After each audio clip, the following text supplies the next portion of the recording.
doesn't impact the city center.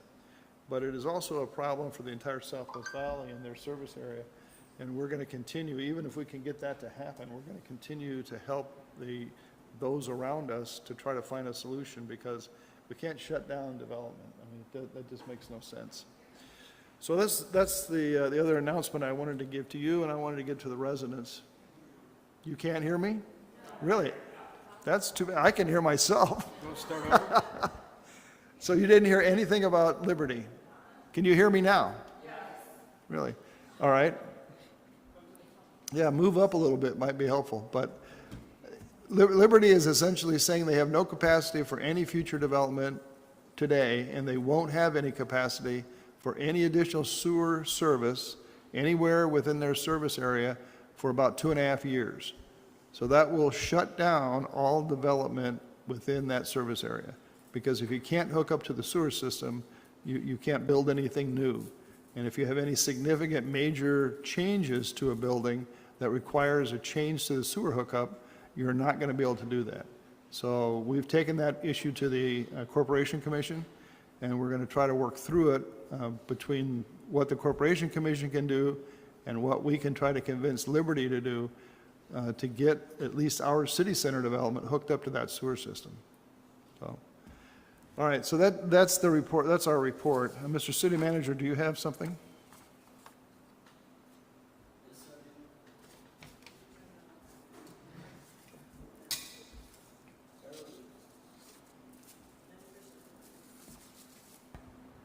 Can you hear? Yeah, you can. I gather you guys can hear me too. Okay, great. Mayor and Council, in your packet, you do have the report for the month of July and August. As always, just a few highlighted items. One, you will notice that, of course, it's been a while since we've had a city line. We are going to be switching over city line to be all electronic. We've printed hard copies for a long time. There will still be a few hard copies at City Hall, but by doing this mostly electronic, obviously people could sign up for a subscription list. But by switching city line to all electronic will save us about $12,000 a year. So we are going to be making that conversion on city line. Again, people can sign up to receive it, and there will be a few hard copies at City Hall, but not the 2,000 copies we used to print before. Of course, we welcome any questions. Yes, ma'am. You say sign up to receive it electronically or Yes, to ma'am. receive it in paper? Electronically. Can they still receive it, request it, and receive it in paper? We would have a stack of copies at City Hall as far as hard copies. We wouldn't be mailing any out, but they would sign up to receive it electronically or come by and pick up a hard copy if they like.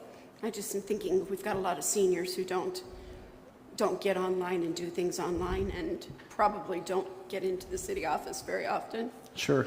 So we might want to think if there's any kind of way of meeting their needs. I would agree, and maybe we could put some copies at the library as well, various places. Because they may be more likely to go there than City Hall, honestly, but certainly open to suggestion.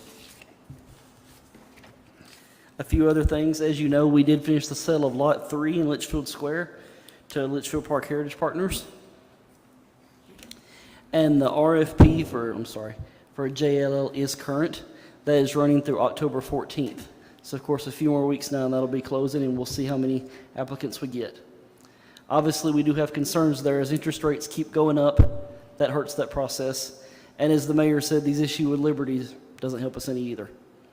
Nothing we could have predicted, but something to be aware of. And that's all I had highlighted. If there's any questions, I would certainly try to answer them. Questions from council? Vice Mayor. Go ahead, Mr. Vice Mayor. Thank you. Matthew, your report says you attended a Goodyear design kickoff for Camelback Road. Can you tell us what that's about? I didn't attend it, sir. The city engineer, Keith, actually attended that meeting, but I can tell you what it's about. You may remember that Goodyear was approved for some funding for the state for the widening of Camelback from 303 to our bottleneck, and that's what it's about. Eventually, it'll be a 212. It's about the beginnings of that project. Keith, does that project start in 24, 25? They're starting the design right now, and it'll go to construction probably 2025. Vice Mayor, I don't know if you could hear Keith, but they're working on design now. It looks like it will probably start in 2025 on actual construction. Great, thank you. Thank you, sir. All right, thank you for your report. Next, we're going to do a report from Nancy Schaefer concerning the new Heritage Center.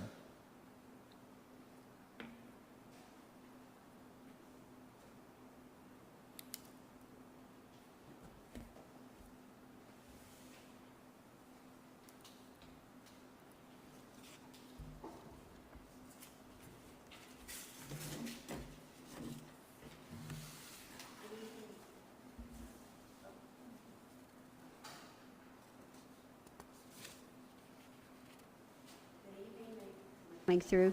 Okay. Good evening, Mayor Show, Vice Mayor Faith, Council, and staff. I'm Nancy Schaefer, President of the Litchfield Park Historical Society and Chair of the P.W. Litchfield Heritage Project. It's been a while since we've been here because the design is basically done for the Heritage Center. However, we have been continuing to raise capital campaign funds, and I have a few updates on our organization as well. So for our latest project donations to date, almost 95% of the pledges made have been covered. We are at 73% funded, which is $2,548,000. So we have under $1,952,000 to raise, so less than $1 million. And we're on our way. Money is still coming in. We anticipate a nice donation to be coming in at the beginning of the year. So, and our capital campaign is always quiet during the summer because everybody leaves town, but it will be picking back up and in full gear as of 1st of October. So as I said, the Heritage Center design is completed. We still have the final plans and working drawings to be done, but that will happen once we're under the 500,000 mark to go. We want to wait till then and until the infrastructure is well underway to completion. And that's it with the project for right now. I'll keep you updated more often, maybe every couple of months or when something big comes in. The organization, the LPHS, we recently held our strategic planning meeting about a couple of weeks ago, and from that meeting came the following. We had a unanimous decision made to rebrand ourselves. Our mission and our vision will remain the same.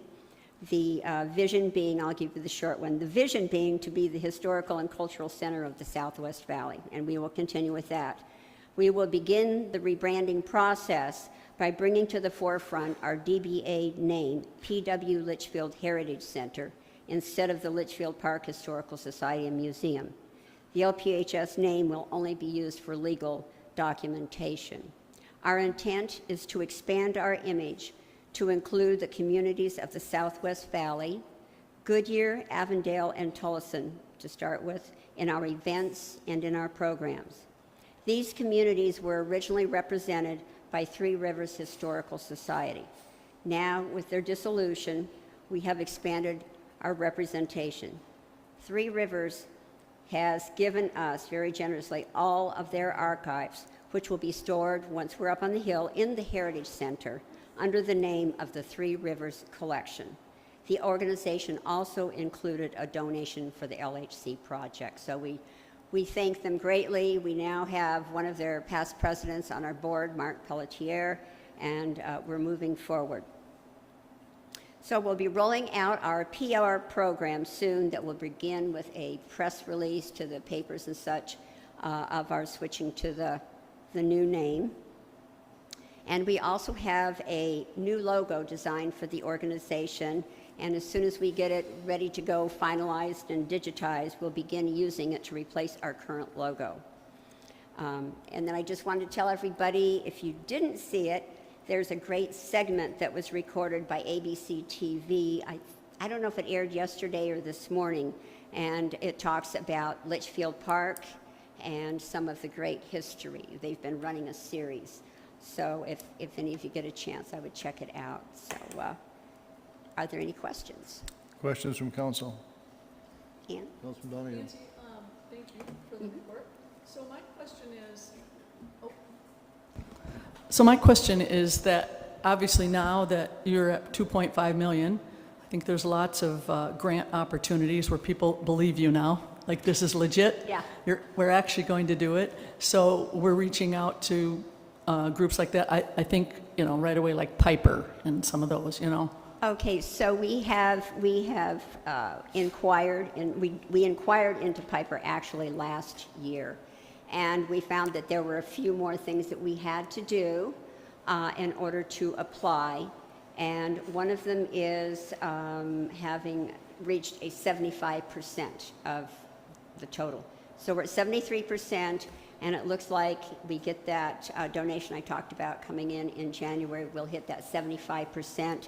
We had a few other pieces of paperwork to put into our operations and tighten things up a little bit. So we don't want to have to apply a second time. We want to make the first application work. And then we've been working with a few other people that have applied for grants there, that have been successful, and they've been also giving us some good advice. So I think once we're able to do that, we may be able to get over the hill with That'd be awesome. that, yeah. And then second question, and I mentioned this to Meredith and Judy, who I saw recently, but certainly the Goodyear City Hall is beautiful, and they're very interested in people coming and seeing.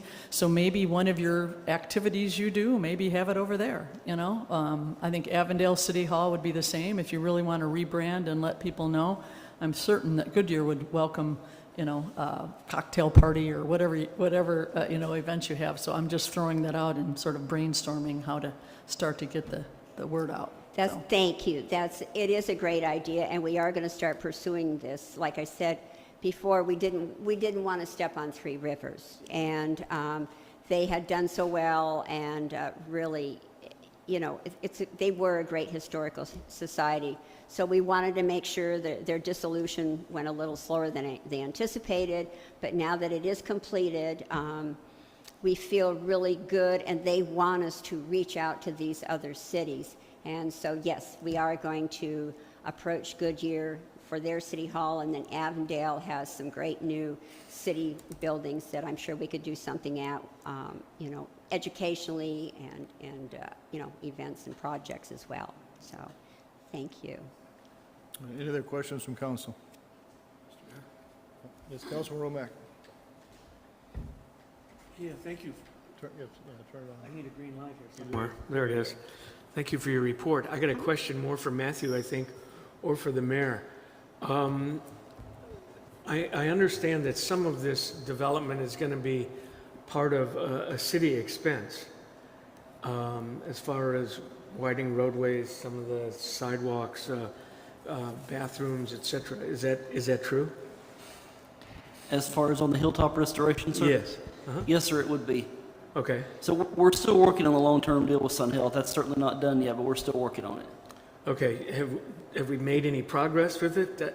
I really want them to get things to get going up there. Sure. I drove up there a couple days ago, and it's pretty bleak. And it just doesn't make sense to me if we're going to do it, why some of these things can't get started. Sure. So one thing I would say on tonight's agenda, you've got an agreement for a cleanup of the property. That will clean up, take out the dead trees, weeds, et cetera. And that's kind of a precursor to the long-term agreement. The short-term is a one-year agreement for cleanup, and then we would do a long-term agreement as well.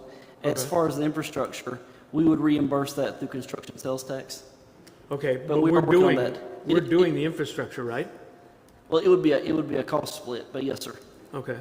But it is coming along there. I think, in my opinion, there's a couple hinge points left, but we're still working on it, but it's getting there. Way to stall. Thank you. Yes, sir.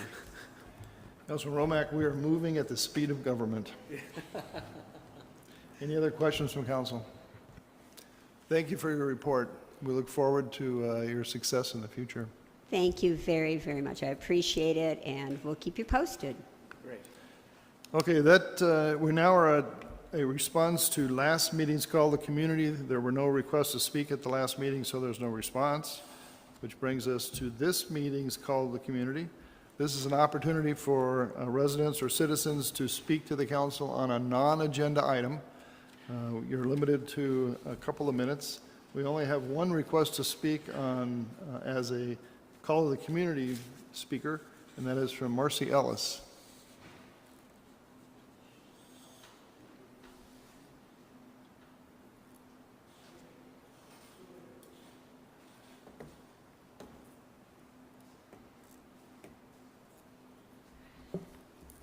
Thank you. A lot of you know that I am a person who supports the arts. The arts are important for economic development, set us apart, and make the downtown area and the historical center even better. We're planning to have a downtown area in the middle. We're planning to have the historical center on the north, and we have a person that wants to make a community and art center on the south. I am very excited because that will serve our children and our seniors, and there is something for everyone, not just one particular group.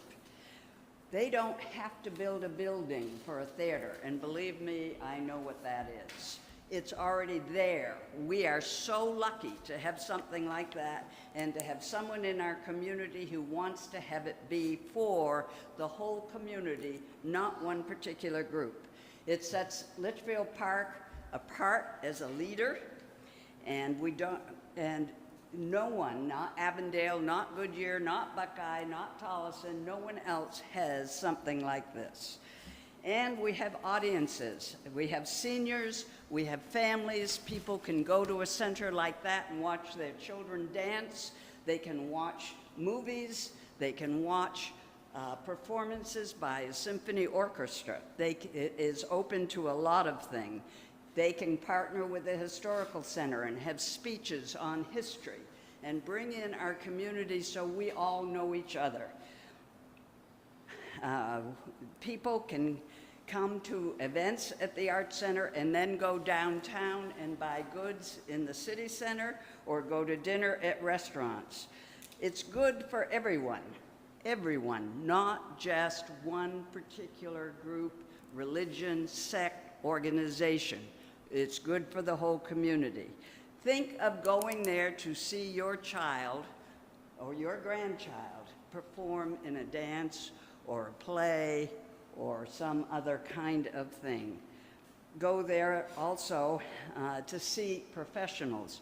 And I know that the person that runs the Sedona Film Festival is interested in partnering, and so is the person who is buying the center, and having films, independent films, once or twice a week that we can go to, 4 p.m., 7 p.m. I have brochures I'm going to be passing out. I want to kindle the imagination of what can happen there and has been talked about happening there. Along that line, there is, besides the independent films, and being able to go to a movie, something like this is good for the economy of Litchfield Park. My friend William Eaton, who is a renowned musician and director of Cottonwood's Old Town Center for the Arts, and also partners with the Sedona Film Festival successfully, is here tonight to speak. He might not have signed up for the community deal, but he wants to. So his name is down there also. Thank you. That's my Yeah. message. I'm here to support that. I want to kindle your imagination when this comes up for your vote. Thank you. Thank you for your comments, Councilwoman Ellis. We will file them under Vistago, not under the call to the community, because you're speaking on an agenda item. So it isn't a call to community talk, but as an accommodation, we're happy to hear from you. Do you want me to come back under call? No, I don't, because the problem is the agenda item is going to be tabled, and so many of the people who oppose this item and many of the people who support the item are not here to voice their opinions because they know that this is not going to be heard tonight. So it's just a matter of fairness. I'm sure you want to support that. So I'm happy to hear from the person you said you brought along, so long as it is not about this Vistago zoning change proposal. He's welcome to speak if it's not about an agenda item. Yes, I believe it's not an agenda item this evening. Okay. I was asked to come in Thank you. and to talk. So if you could just state your name and your address, that would be helpful. Sure. William Eaton. I live in Sedona, and I'm the co-director of Old Town Center for the Arts, and I'm here in support of the Thomas Project. And I'll speak to just the council and the city manager and all the people involved with my experiences of running an art center for the last 16 years.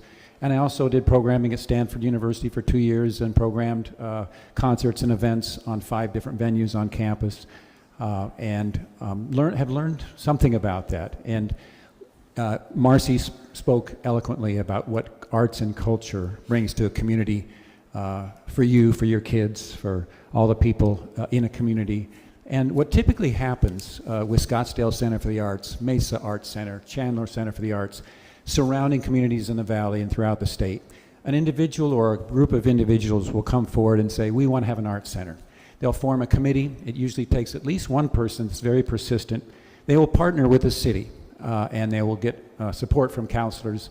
And it can be a year, 2 years, 5-year project to do the research and design, fundraising, to envision and create an art center. It's a very extensive process. And when you have an opportunity like this, I'm here to tell you what a gift this project can be for your community.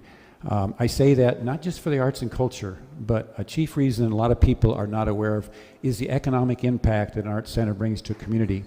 The Americans for the Arts did a study about 10 years ago, 33 states, 90 cities, and over 200 venues, to learn that an audience member will come to an event and they will spend an additional $32 beyond the ticket price. Out-of-town visitors will come to a Litchfield Park event and they'll spend, on average, $55. Where does that go? It goes back into the economy. And the biggest impact for city government, and I know the city treasurer and city manager will want to hear about this, is the direct tax revenue that results. Sales tax, primarily, bed taxes. Even a venue of this size, 400 seats, will be a great partner for the Heritage Square, for raising money for city coffers, for the government. And you could expect in the hundreds of thousands of dollars tax money coming in to your local city government as a consequence.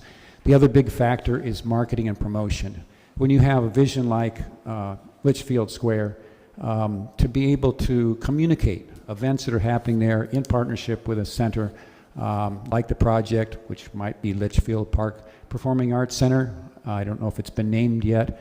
You can brand the community, and every event that comes out to a center like this, you have artists from local, regional, international, from around the world. They come and perform. You put out a press release. That press release goes to local media. It goes throughout social media.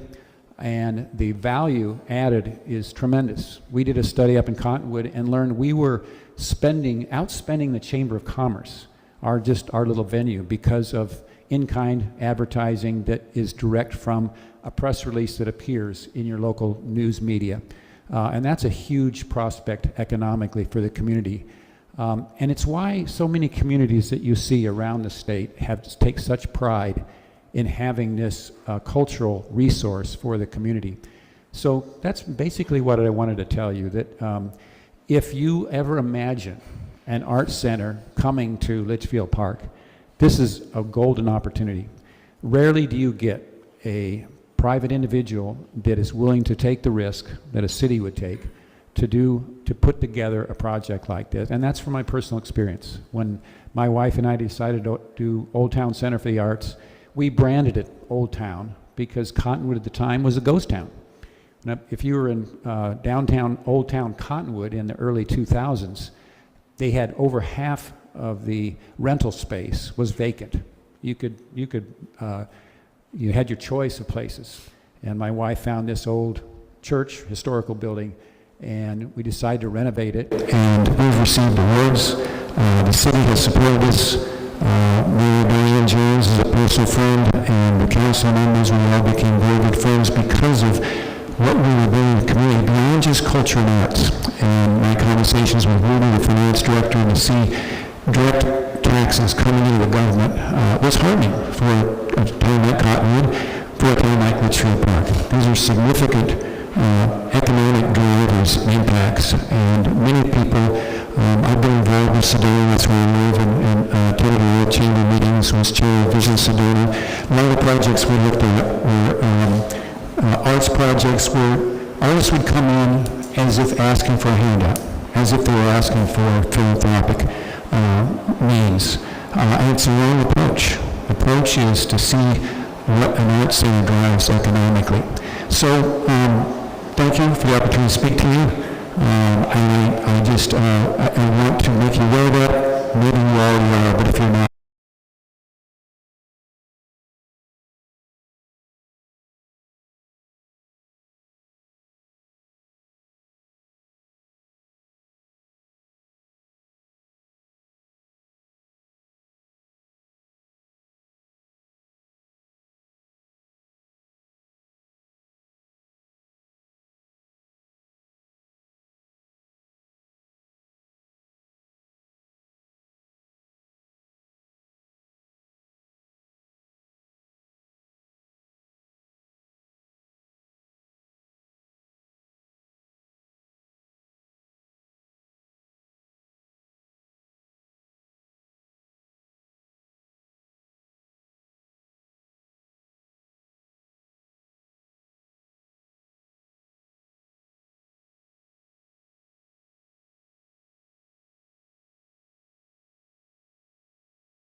businesses in the city of Litchfield. Therefore, when they call us, now we have the authority to trespass people off their properties and move them on where they need to go, provide them the services that they need. We had, for the month of August, we had 6 flock alerts. 3 of those flock alerts were for stolen vehicles, stolen license plates, and then 3 were for stolen vehicles.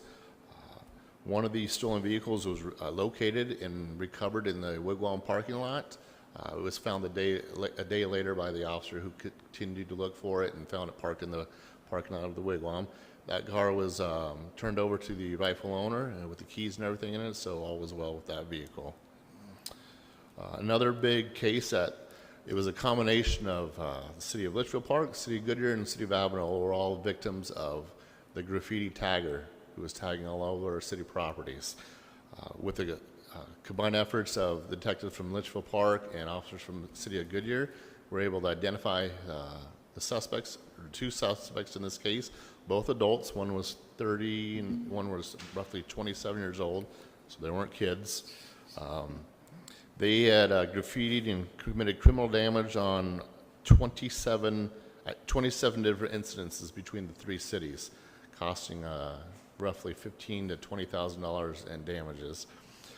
Those suspects were arrested, booked into jail on those charges, in addition to other charges, which includes drugs and some other issues that these gentlemen had. The case was submitted to the county attorney's office, and hopefully we'll keep you updated on the progress of that and where we go from there. So it was a great effort between the 3 cities working together to solve this. And that's all I have for you, folks. All right, questions to council? Councilman Donahue. I just am guessing that you guys are doing such a great job that more people are calling you.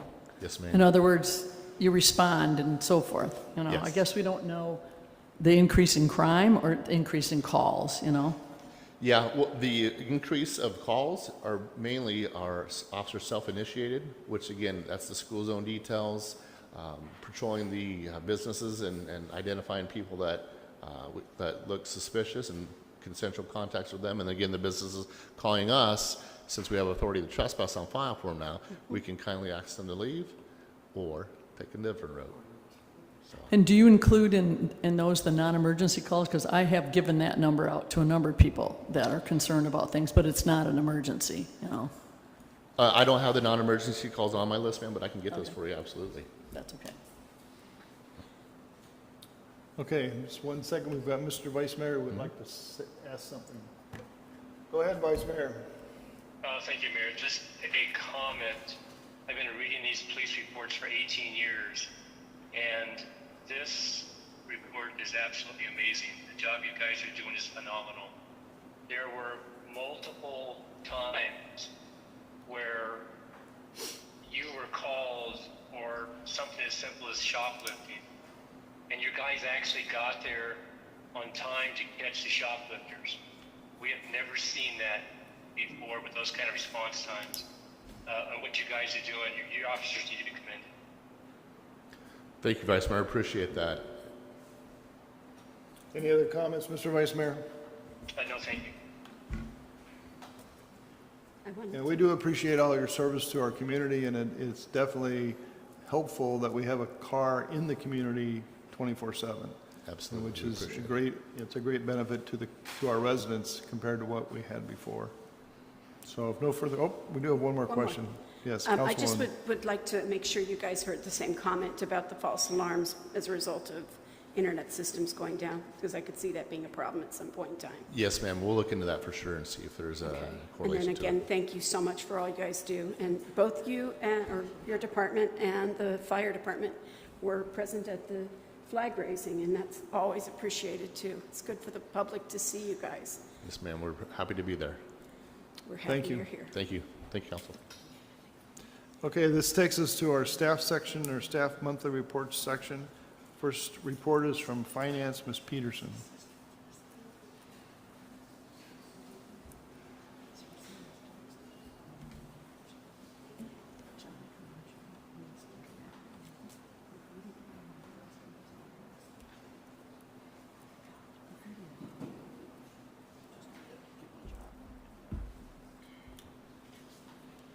Thank you, Mayor and Council. Tonight I've got the finance report through August, so the first 2 months of the fiscal year. Give me just 1 second and I will pull it up on the screen.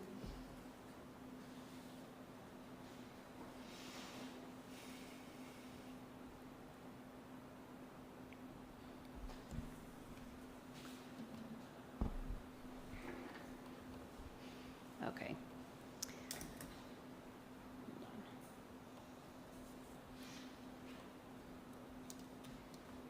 Okay, as you can see, our retail sales this month were just down 2%, nothing too alarming.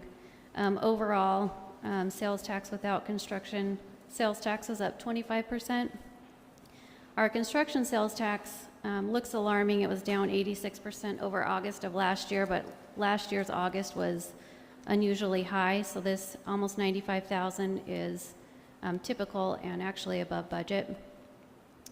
Now, our year-to-date numbers were a little alarming because last month in July, we had a significant adjustment of $392,000 because we had a company in February remit to us $392,000 in retail that didn't actually belong to us.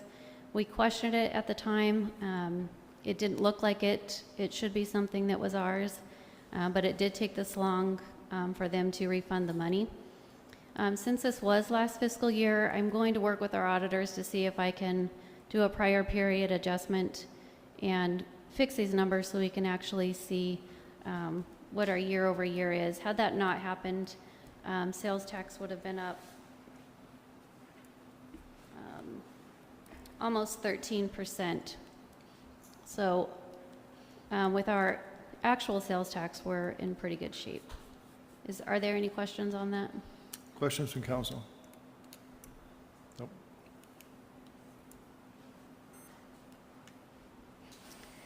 Okay, we'll move on to look at our revenues overall. Again, this includes that almost $400,000 adjustment. So with that adjustment included, we're at 13% of total revenues and we're at 17% of the year. However, if we did not have that, we'd be at about 16, but only 2 months in the year. There's some revenues that are paid quarterly, like our franchise fees, for example. So I'm not too concerned that we're only at 15%. I think it will adjust as the year goes on. Same thing with expenditures. We're at 16%, but we do have a lot of expenses that we pay for at the beginning of the year. So I think we're right where we should be. Our construction sales tax is, we received $318,000, so we're at 30% of our budget. We did receive our second ARPA fund payment last month of just over $1 million. So remember, in our capital discussions, we've already allocated that to a few capital projects. We did receive the money for our first Litchfield Square parcel, just over $603,000. And so far in non-Litchfield Square capital, we've spent just over $22,000. So that brings our ending fund balance to just under $22 million. The detail for rec and special events, it's included in your packet. I won't go through that detail unless anybody has any questions. So if we move to our special revenue funds, so far we received just over $78,000 in HERF. It's only 14% of budget. The budgeted amount was an amount that came directly from the state, so I think this will catch up. We've spent $4,700. I believe Keith has a pretty big project, HERF project he'll be bringing to you that will get this spent down. So that leaves us just under $1.3 million in HERF. In our Litchfield Square Capital Project Fund, we still have $8.5 million remaining out of the $15 million in bonds that we issued last year. And then the land sale money obviously goes back into that. So that's $9.1 million. On the expense side, if you remember on the budget side, we estimate these numbers early spring. So there's a lot of estimates that go into this. Because you'll see, we've had some expenses in GMP 1 and 2, and there wasn't any budget for, specifically for those, but that's because some of the project got pushed a little bit. But so far, we've spent just under $621,000 on that project. So with the remaining bond funds and the parcel sales, that leaves us with $8.5 million.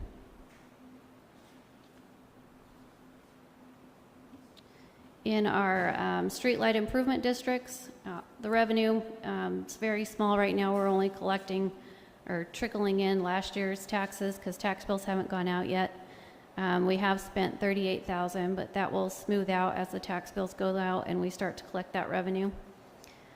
Court enhancement, we've collected just $256. We've spent $3,300. We have an ending balance of $78,000. So overall, that leaves us almost $22 million in the general fund with almost $16 million in an unassigned fund balance and 22 months of expenditures. And I'd be happy to answer any questions. Questions from council? Councilman Romack. The mayor commented that we had closed on Lot 3. Does that show up anywhere here, or are we a month too soon? And how are you going to account for that? Yes, it's right here in the Litchfield Square Capital Project Fund, this land sales for $603,446. Okay. Very good. Thank you. Any other questions? All right, thank you for your report. Thank you, Mayor and Council. And just one more thing, I had put together a 5-year forecast if you needed that during any Litchfield Square discussions. I don't know if you wanted me to go through that now or if you would wait till we get into more Litchfield Square discussions. It may be better to do it in conjunction with Litchfield Square or any other capital items. Okay. All right, that is all I have. Thank you. All right, thank you. Next item is a Litchfield Square update. Mr. Scouten.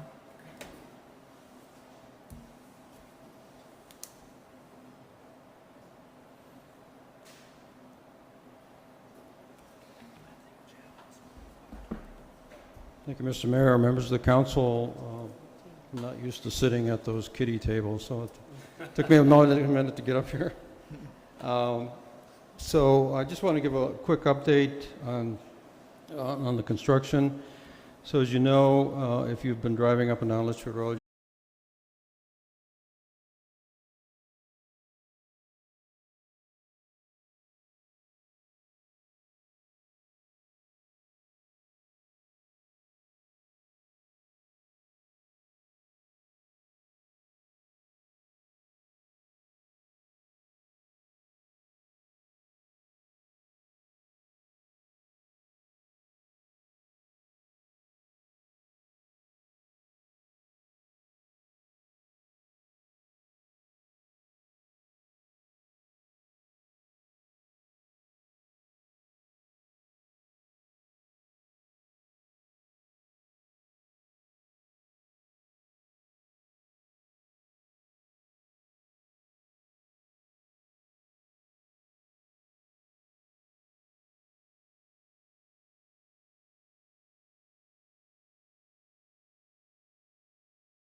We have secondary monument signs. These are located at the other vending stores. Boulevard, obviously less dramatic, so they'll be easy to see.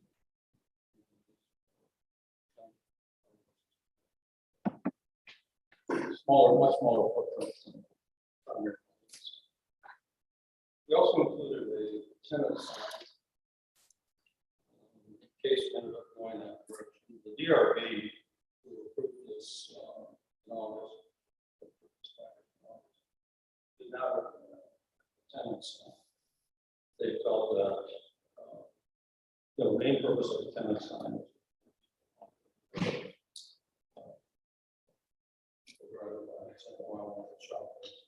we see the Square as a destination of its own website.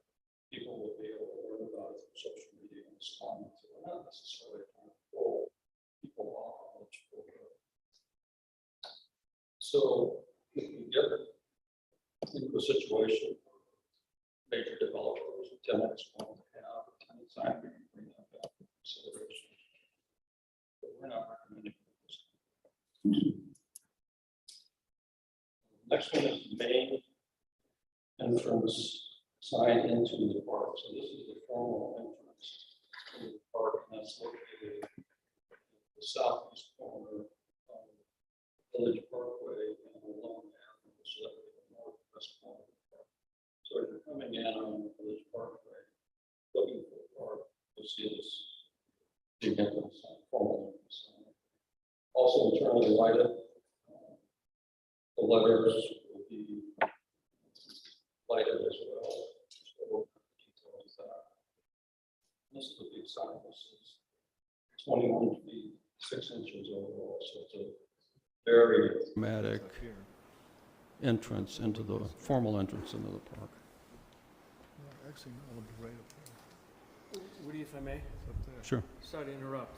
Where was that last sign going? Because I was looking at these two banner signs I wanted to talk about, but Yeah. So is that part of it? Or? can you go back to the Banner signs are going over the road. the overall over map? Litchfield Sure. Road. This is like where you walk into the park. So it's a footpath. There we go. Thank you. Yeah. So that here's the park. It's right here. It's just a It's internal. chartreuse. Oh, I see. So as you're coming in off of Litchfield Road on Village Parkway. Okay, but that's not over the road or anything, is it? No, it's in Like the other banners. No, no. Okay. yeah, Thank it's you. where it's the main entrance to the park. Yeah. Okay, and then the next level down is wayfinding signs. So once you're in Litchfield Square, we'll have some signs spread around that, so that would be the one on the left there. These are more on a human scale. And these would, but these are primarily for people who are still in their cars. So they want to know where the park is, they want to know where Joe's Bar and Grill, they want to know where City Hall is, they want to know where the Wigwam is. You know, this will help direct them to those destinations. And then to the right is the directory sign, and that's, I mean, we're all familiar with those. You go to Desert Ridge or, you know, any large outdoor mall, they'll have directory signs that you can, and indoor malls too. So you can look up, you know, I'm looking for Jane's Fabrics, and, you know, there it is on the sign. And lastly, well, not lastly, but almost lastly, the street name signs, which will have either stop signs or yield signs on them. These will be mostly internal, but they'll also be at the entrances. So as you're coming off of Litchfield Road on Honeysuckle, you'll see one of these signs. The same thing on Village Parkway coming off of Old Litchfield Road. And then below are the rideshare signs. and the EV charging signs. You can see the EV charging signs are fairly tall. That's because if you're driving around looking for a place to charge your car, you got to be able to see the sign. And then lastly are the banners. Now these are located, we have two of them. One is located on Loloma Avenue as you're coming in off of Wigwam. And the other one is located on Village Parkway as you're coming out of the roundabout. So those are we think those are the two main entrances for people coming from other places in the valley. So are they literally banner signs made out of vinyl? Yeah, I'm not sure what they'll end up being made out of. These days, they tend to make them out of mesh with the printing, you know, so the wind doesn't put so much force on them. But yes, the city will have to have a bucket truck or rent one to get a person up there to string the sign out and attach it to the pole. So therefore, if need be, you could put festival or whatever? Yeah. Okay. Yeah, anything you want. I have a question, Woody. So basically, we have two poles that we can tie a banner to as needed. But are the poles have any decorative, or are they just two poles on the side of the road? Yeah, they're just two poles. They'll have the cables strung across them at all times. So what happens is when you order the sign, it has grommets on it. So you disconnect the cable. You use carabiners to connect the sign through the grommets to the cable that's already there, and you just string it across. Is the intent to always have a banner so that it's not just two empty poles on the entrance to the city or the square? You know, you don't always have to have a banner there, but the wires will be there and the poles will be there, so it's ready to go if you want to put up a banner. So we've got a lot of decorative features in the other signage where we have backlit lights and cutouts and decorative palms and different things, but this is just going to be two metal poles sticking up with wires running across. That's true, yes. Okay. Yes, correct. And Mayor, I think I mentioned that this was approved by the Design Review Board back in August, and they recommended approval except for the tenant sign, as I discussed. Except for the what? The tenant sign. Like a monument sign. Yeah. Yeah. Any comments or questions from council? Yes, Councilman Downey. So I would guess the tenant signs are going to be dependent on who the tenants are and whether they want them as well, or, I mean, I know DRB doesn't want them, but a tenant might want them. Yeah, you know, I think our approach right from the start was that we didn't need to have tenant sign out on Litchfield Road because this is a destination. People are coming here because they want to come here, and they're going to find out about it. If people are driving by and they see multiple story, you know, two-story buildings and, you know, lots of activity going on, then maybe they'll pull in. But I don't see it as like a suburban shopping center needing to pull people off of the road. Is it a sign that has multiple people on? Is that what a tenant sign is? Like? Yes. I mean, not so this, McDonald's. Yeah, if we built it, it would be on Litchfield Road, probably a third of the way north of Wigwam, near the Honeysuckle intersection, and it would have space for 6 tenants. Now, obviously, we're going to have a lot more tenants than that, so these are going to be major tenants and people who are willing to pay for the sign. Any other questions? Councilman Romack. Thank you. Woody, one of the things, and I'm sure that the Design Review Board's addressed this, but I really want to minimize the amount of individual business signage that are on boards and cardboard and whatever they may put out on the street. Right. I hope that that type of sign may be the argument or the opposite side of them doing their own. Yeah, so... But we can always do it later. You know. I'm sorry? We can always do it later. That's true. If there's enough demand for it and it's something that the council wants to do, you know, we can go ahead and do that. Regarding signage for individual lots, that's covered under a regular separate sign program through planning and zoning. So each lot owner can come in and say, you know, I want to have a sign of this size out by the street or on the top of my building or whatever it is. They go through that regular process. This is basically our signage. So, Other questions? yes, I have a question. Mr. Councilman Mayor. Clare. So if we approve this, do we have to specify if we'd like to have changes in certain areas in the motion, or can we approve it as is with the idea to make changes, or how to? Yeah, I think if you want changes to anything within the sign package, what we should do is table this and schedule a work study session to discuss it. Okay, I'd like to make a motion that we table this and schedule a work study session to review this. All right, is there a second? I'll second it. Any discussion on the motion to table this so that we can have a work study to go through these signs in more detail? If not, all those in favor of the motion, please signify by saying aye. Aye. Aye. Those opposed? Councilman Donahue, do you want to register a vote? What's that? Oh, Did you say aye? Okay, I didn't get that. Vice Mayor's nay. All right, so Vice Mayor's nay, motion passes 5-2.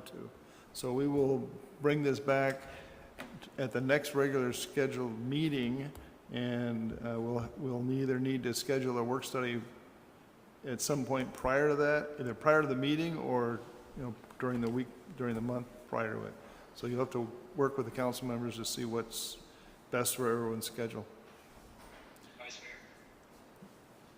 Mayor. Yes, Mr. Vice Mayor. Thank you.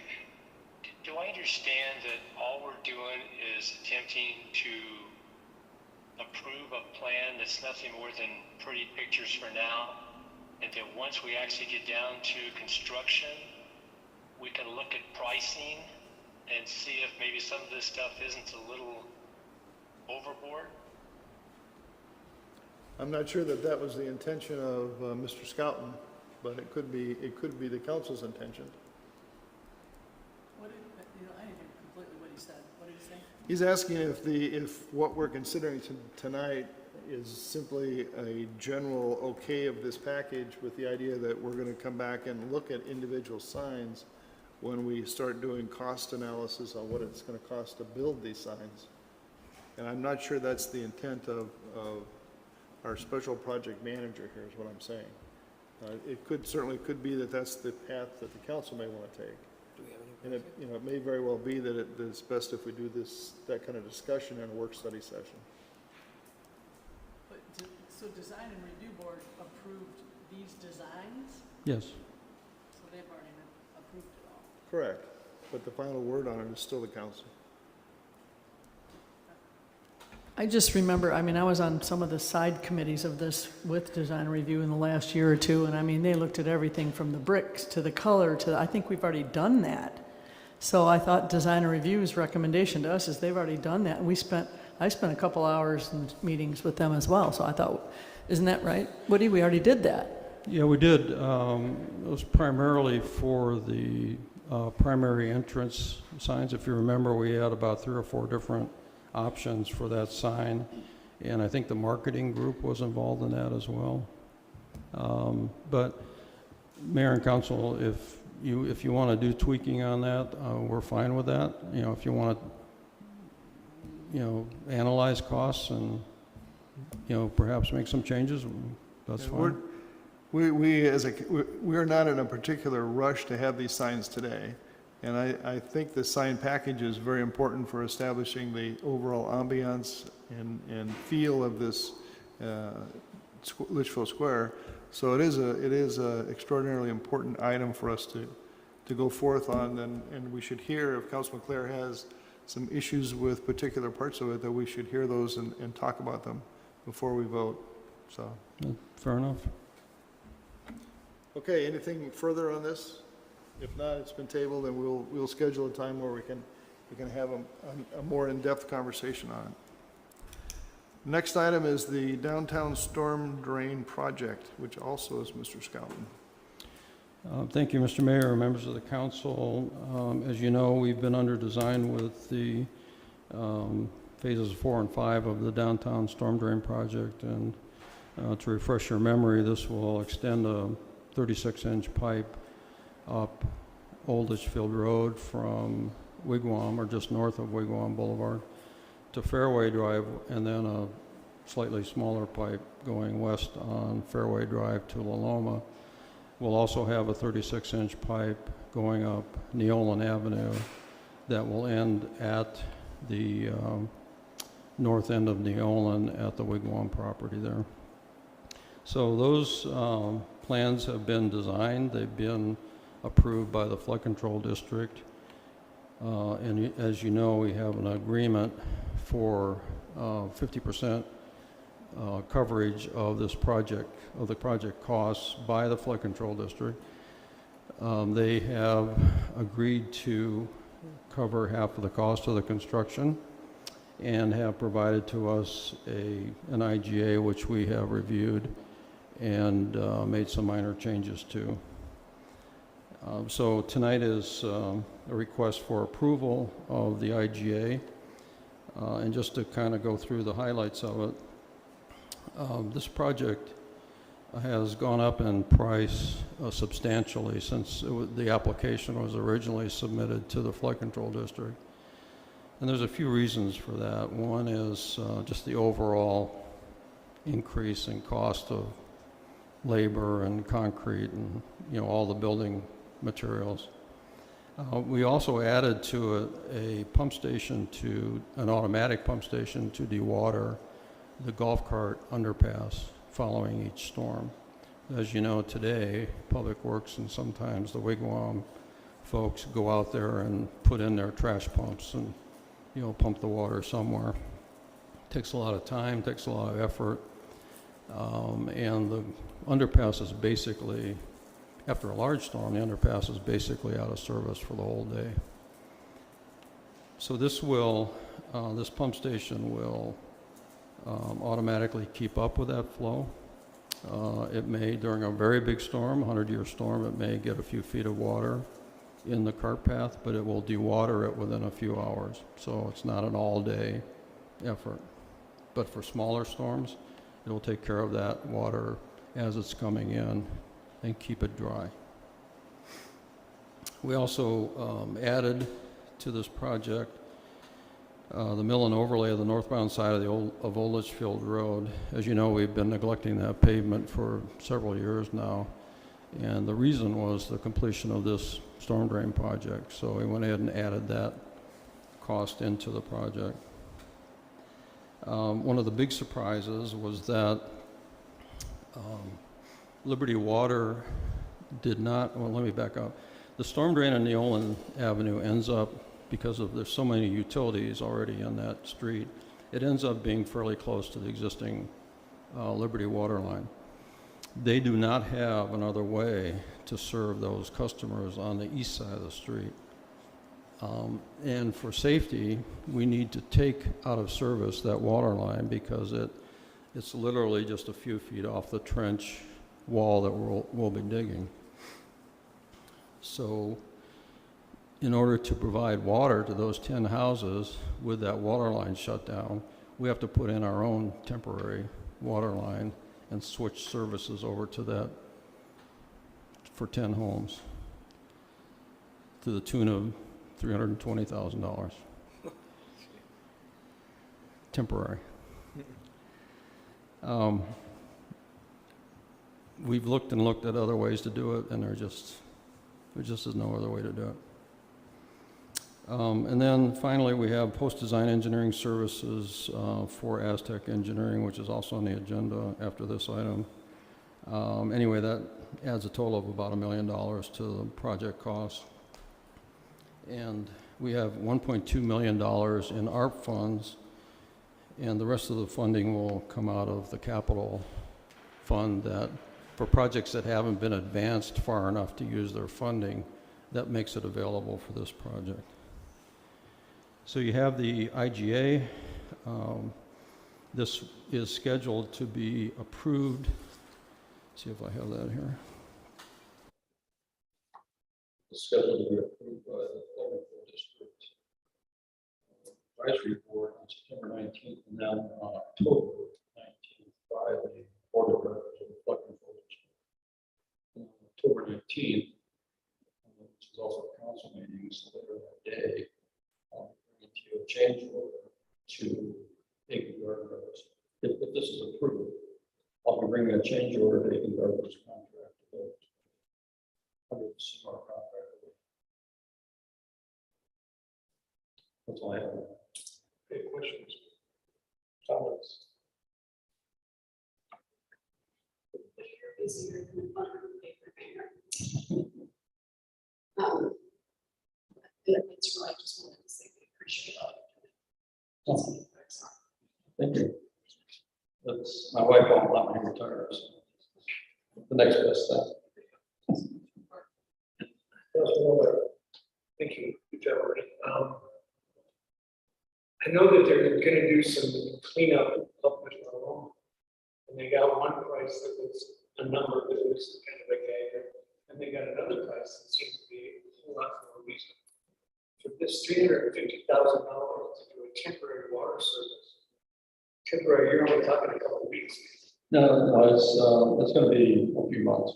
A few months. Yeah, but it's still temporary. Right, so do we have to use Aztec? Is there another source? You know, we've had Aiken Gardner involved in this project since it has started the design process because of the CMAR. It is a CMAR project, so we act as a team, the city, Aztec Engineering, Aiken Gardner Construction. So they have been looking at this with us, and I'm serious that all of our lives have been on this and trying to way to do this, and it just is not another way. It's either to put in a temporary water system or spend $320,000 moving electric lines. That's basically what I'm doing. Any comments or questions?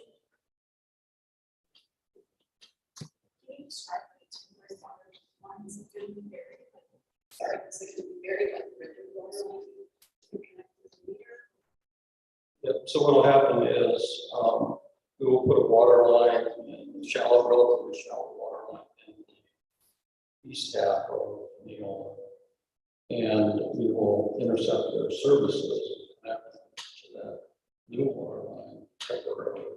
Services on the street. So we're not touching their meter, we're just reconnecting their services. And then that water line will connect to Liberty's line down there. Very well. That's all done. Just reverse the process. Any other questions or comments? All right, is there a motion to approve the intergovernmental agreement with Flood Control District of Maricopa County for construction of the downtown storm drain project phases 4 and 5? Is there a second? Any further discussion? All those in favor, please say aye. Any opposed? Motion carries. Thank you. Next item is also under Mr. Scott, which is the action to approve change order number 1, engineering services agreement with Aztec Engineering. Thank you, Mr. Mayor, members of the council, and the IGA that you just approved for $5.2 million. That includes $83,890 for Aztec Engineering to provide post-design services for the project. And I've listed in here a few things that we do. Basically, they will be reviewing the material sales that the contractor submits to make sure that we're getting the right materials. Depending on the pre-construction process, will also be taking questions from the contractor that if there are any during construction. We'll be preparing as-built drawings of the storm drains when they're finished, so we have a record of there's nowhere to find them again. And then the big one is they will be, since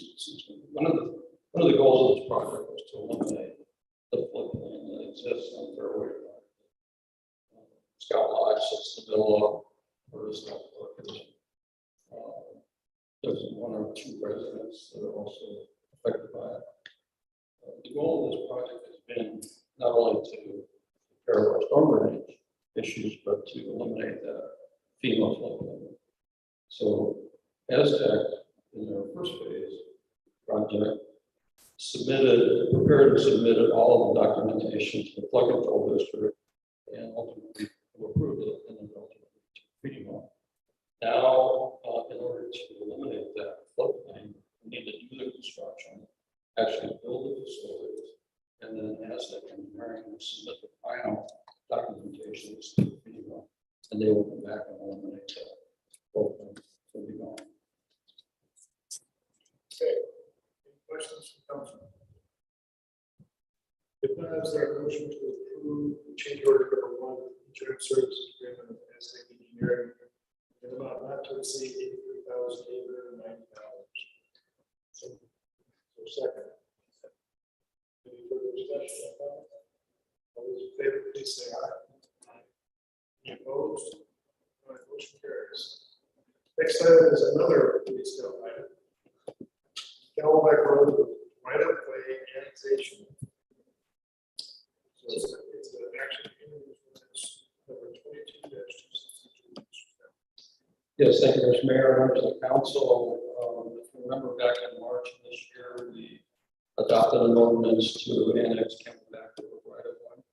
The legal descriptions attached to that ordinance inadvertently included right of way that was north of the Glendale Strip, city of Glendale Strip, runs through that area. Glendale objected to that, something that we should not do. So we're coming back to correct that situation. So this ordinance is a correction of the legal descriptions that are attached to the original ordinance. Basically, what this does is keeps all of the right-of-way annexation south of the strip. The Glendale Strip is not involved west of the strip. So we're annexing everything. East of Litchfield Road, we've already annexed in front of properties, drainage channels. So we've annexed up to price frontage.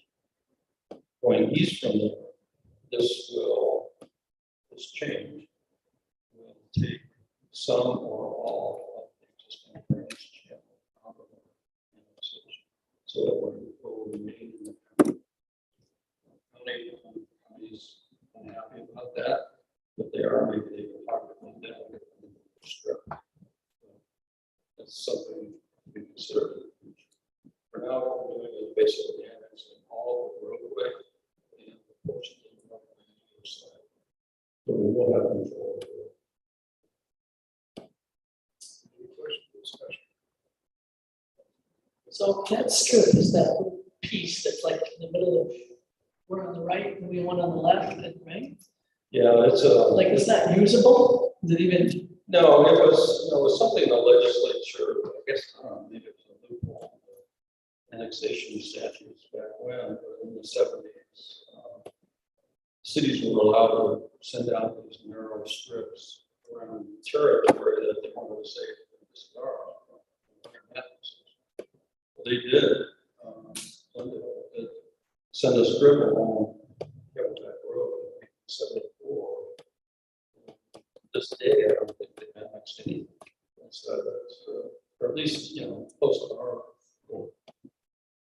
But it's there. We have to recognize it. And the legislature changed the dimensional requirements for annexation, so you can't do a strip anymore.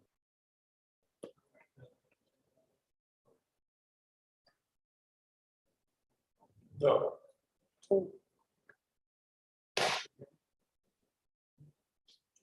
Okay, so, yes. Back in the 70s, cities and towns could annex these strip annexations. It was a lot easier for them because it's just right of way. They didn't have to get any signature. and it would allow them to protect their geographical area. The state legislature changed that.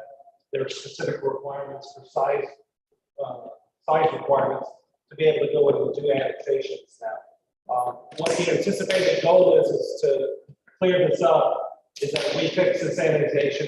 Again, it only applies to a certain small portion of the Camelback Road annexation that we did last year to correct this. And then it's anticipated that once we correct this, then Glendale can go and expand their annexation and then contract it to allow us then in the future to bring in that drainage channel and correct this issue.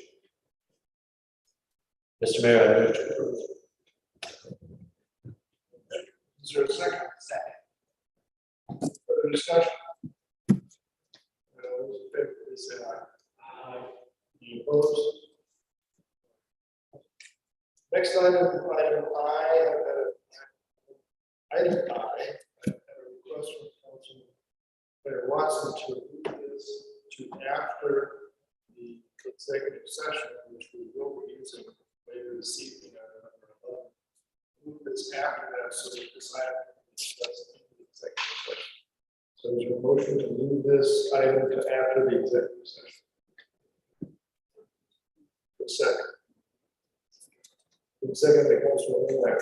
Any discussion? All those in favor of moving this item to after the executive session, please say aye. Aye. All right, so the item will be heard after we get back from the executive session. Next item is the church industrial park driveway drainage agreement. Mr. Shaw. Thank you, Mr. Mayor, members of the council.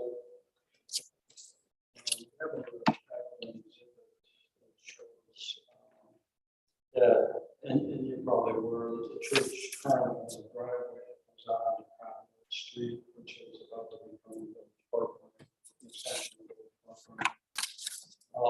The church has been working on master plans for expanding buildings in that area on their south side. So they have decided that they want to get rid of the driveway.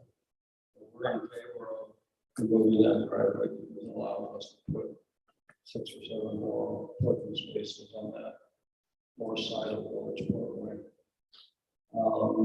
In exchange for that, we offered to build them a driveway coming out of the parking lot on the west side of their site. As you know, the parking lot is a one-way parking lot that's on the west side of the building. So this allows them to come out of the parking lot onto the driveway that heads into the parking lot of lot 3, the parking lot that will be built by.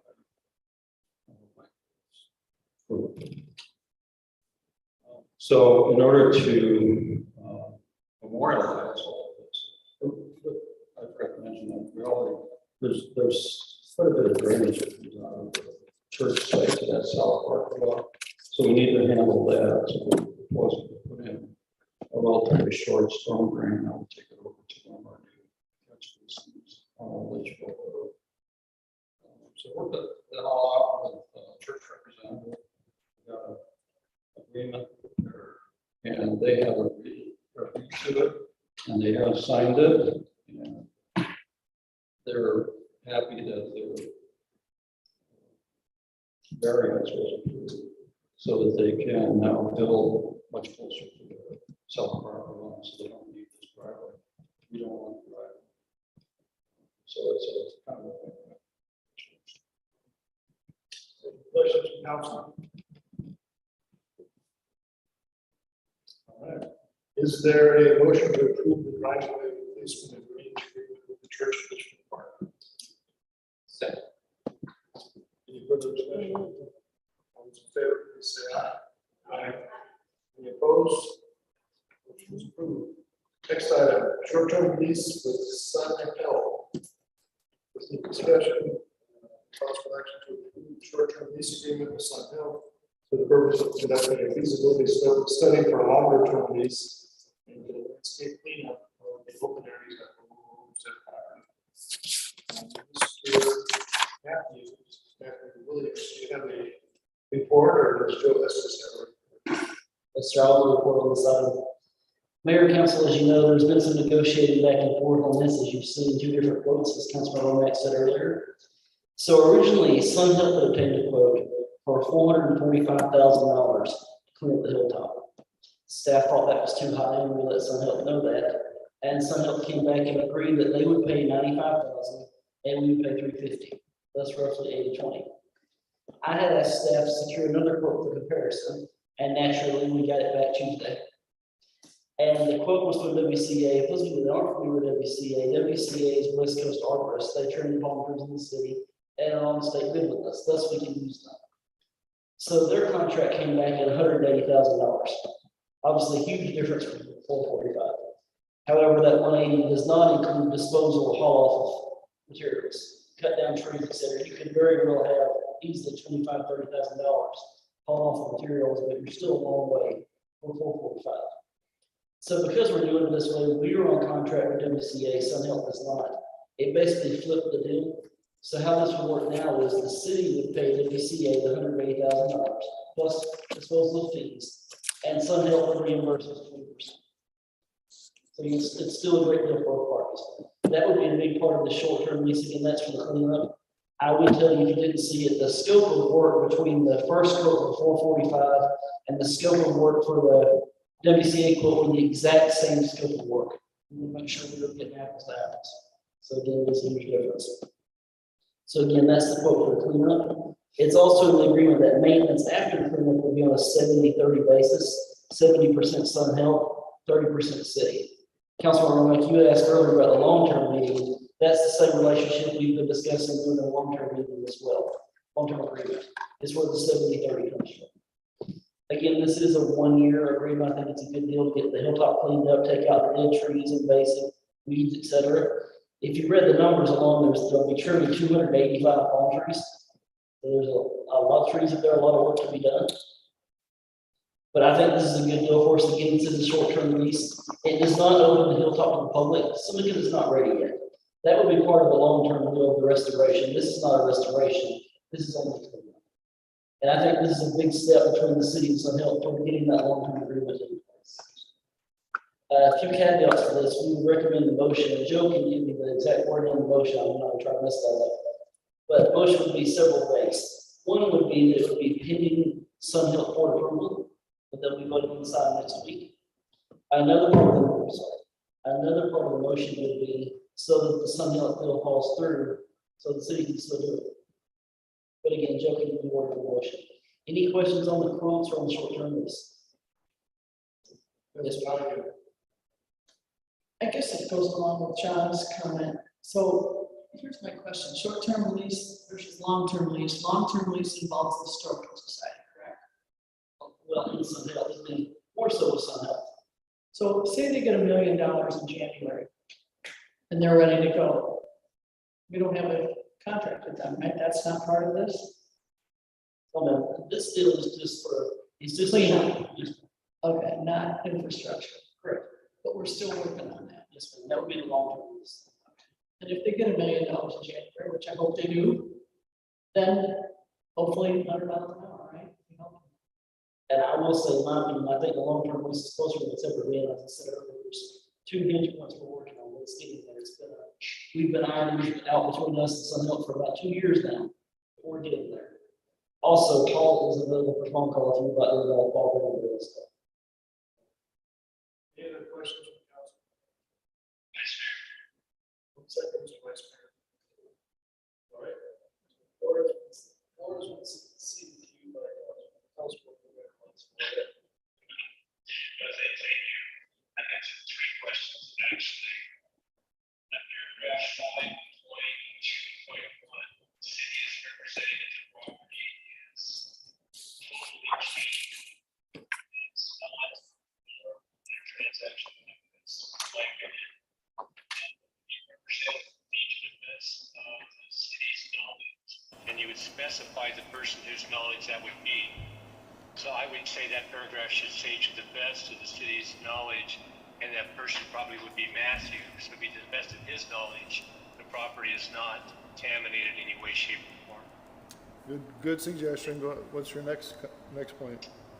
There is no legal description attached to this document, so back to Councilwoman Donahue's issue, I think, and I'm having a hard time hearing, but it looks like what's going on is this lease covers the houses that are on the property. And if we need to get access to the houses or get the houses to the Historical Society before this year is up, how is that addressed?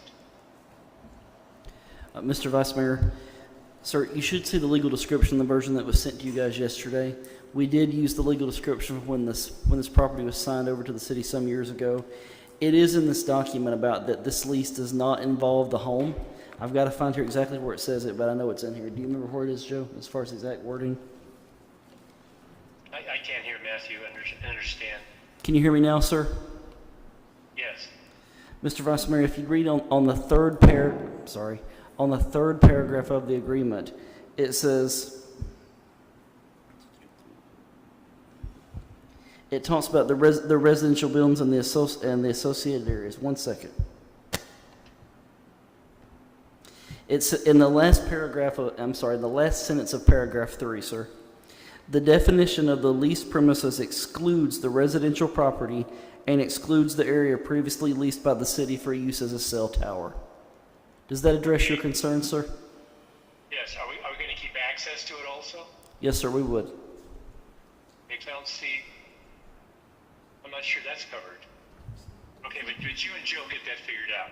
Yes, sir, we sure will. My last comment is Exhibit D, which is not in my copy, says that Exhibit D is initial rules or regulations set forth by Sun Health about the public being able to use the property.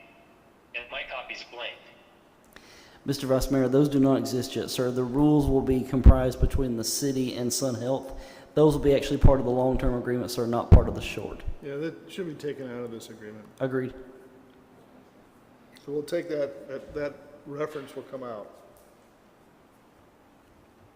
So the exhibit comes out and the reference comes out? Correct. It was supposed to have already come out, but we'll make sure it does come out this time. Yep. Because we don't have them yet, and we don't really need them at this point in time. Right.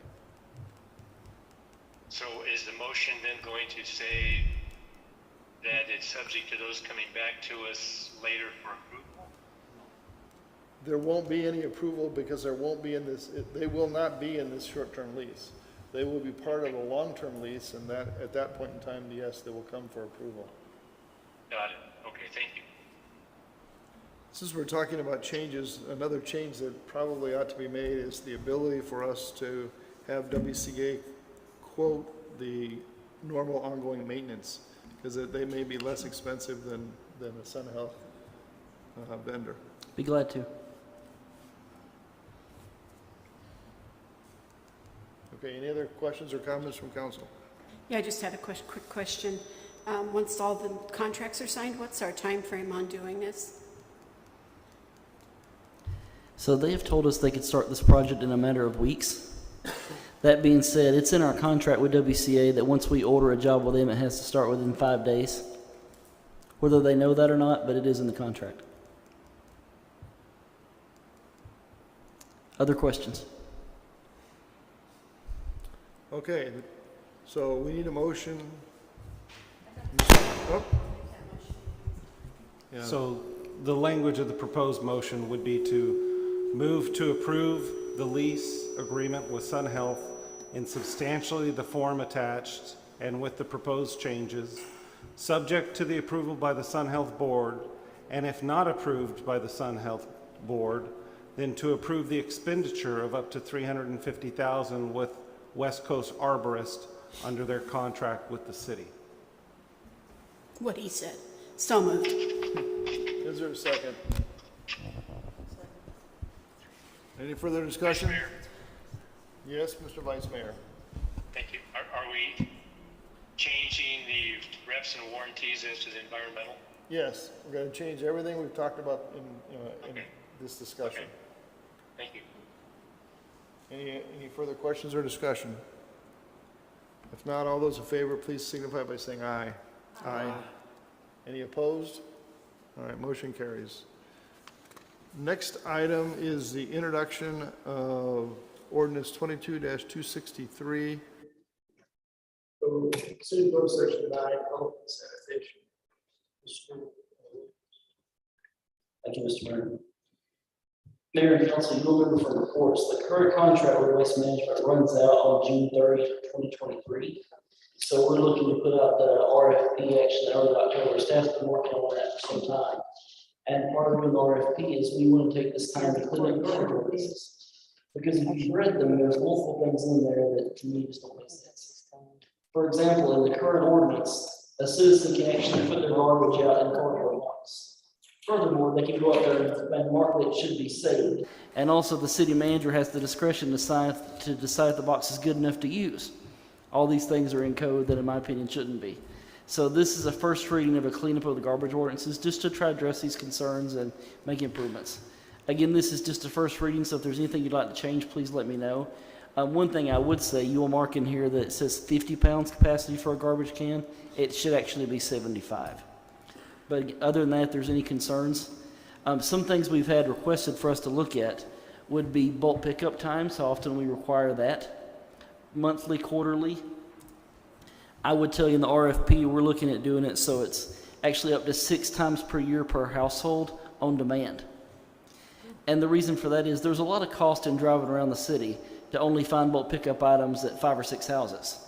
But rather, if you did it on a demand basis, of course, 6 times a year is bi-monthly, then you could call and say, Waste Management, please come pick up my couch. And obviously, or whatever hauler it would be, would like it better because then they're not driving around the whole city. They're doing it on a scheduled basis, more on demand. Other things we were looked at was taking out alley service. I would tell you, I don't think you can do that. While getting rid of alleys is very common in other cities, when you take out alleys completely, you wind up with a lot more trash cans on the street. And just to be honest, I don't think the citizens of Litchfield Park would like to see that. So, again, I could go into more details about the RFP, but any questions as far as the actual ordinance changes? Again, it is a first reading. Questions from council?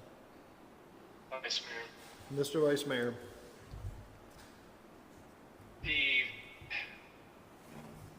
Joe needs to take a very close look at this document. As I read it in paragraph 9.1.2, if a house is in an HOA, the HOA can elect out of our contract and contract direct with the garbage company. That means that half of the houses in our city can be outside of our contract. And how do we go out to bid with a garbage company when we can't guarantee them the other half of the houses that are in the city? That could get to be problematic. In 9.1.3C, there's an additional fee to be collected by the garbage company for citizens' uncontained waste. I don't think we've had that fee in the past. Maybe that'll be in the RFP when we go out for it. They'll tell us what that is and how that'll be handled. But it seems to be kind of big, and I apologize because I want to protect our citizens tremendously from having to deal with the garbage company in any way, shape, or form, because they are massively difficult to deal with. Any of you in business can know that. Mr. Vice. And there's a couple of definitions in there also. We call it a city refuse provider in some spots, a city contracted provider in other spots. We need to clean it up so that it's clear that we're talking about the same person throughout in the ordinance. All right, thank you. That brings me to a question I had. What is an uncontained waste? I'm assuming it is not waste that's in a 50-gallon garbage bag, because a lot of residents take the garbage bags out and put them on the corner. They put them out in the garbage bag itself. Is that contained or uncontained? The uncontained, sir, would just be loose garbage outside the can. So if you've got people that are putting garbage in their can and just leaving random stuff on the can around it, then that would be a fee. As the Vice Mayor said, that would be something we would include in the RFP. It's just so if you have people that are just putting trash, they can just leaving it loose if they aren't cleaning up properly. That's what it would be So for. loose does not mean inside of a trash bag. Correct, sir. All right. Any other questions? If you don't mind, sir. Mr. Vice Mayor, you'd asked about the HOA as well. That was an issue in the previous RFP from 2015. At that time, there were some neighborhoods that were not using the city service, or that's my understanding from reading it anyway. So I would say all the current HOAs in the city do utilize our contract provider. But the thing, there are a few neighborhoods in the city, as you know, that are private streets, Cache and Litchfield Greens. So for those, I don't know that we can make them actually use our city provider because they're private streets. I'm actually going to refer that one to Joe. I'd rather ask an attorney that question than me. Matthew, you're hard to understand, but my comment is that probably half of our houses are on the west side of Litchfield Road, ignoring Cache, ignoring Renaissance. There's a lot of houses over there, and the way this is worded, those HOAs can elect not to be part of our contract, and I don't know how you can go out to bid with a garbage company when you're going to tell them, well, we're not sure how many you're going to have, or these guys can get out of the contract at any time. Mayor, Vice Mayor, and Council, it's a council decision with regard to residential trash service. The city can mandate that all residential service be done and handled by the city's contract provider. The city can't control or mandate. So we'll make that change. Right. Anything else, Mr. Vice Mayor? No, thank you, Mayor. All right, any other comment or discussion from council? If not, is there a motion to introduce ordinance 22-263 related to City Code Section 9, Health and Sanitation? So moved. Is there a second? Second. Any further discussion? All those in favor, please say aye. Aye. Any opposed? All right, motion carries. Final item other than item I before the executive session is item M, Scout Lodge Design.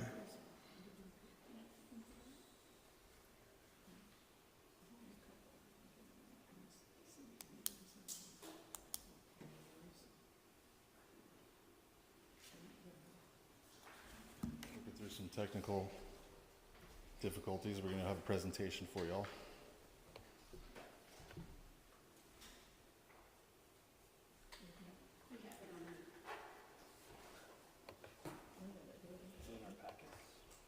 Yeah, it's in the packet.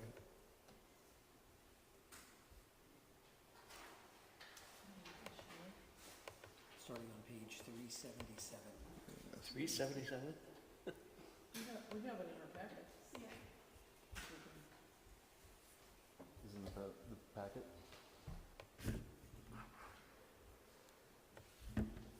The presentation of the council communication. The presentation's in our packet, go ahead. Okay.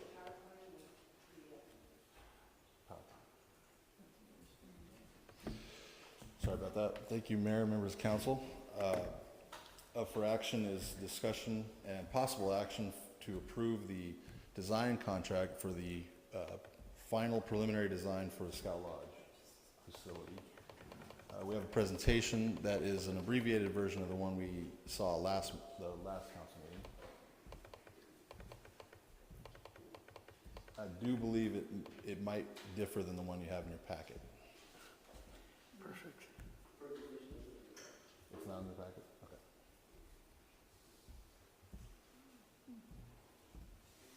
My apologies.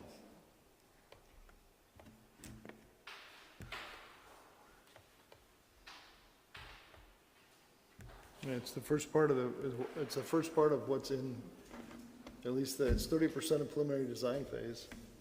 Unless it's again later.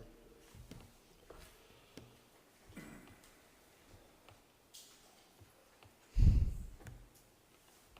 think they're trying to get us out of here. It's getting hot. Can you blame them? No, I don't. I'm ready to go.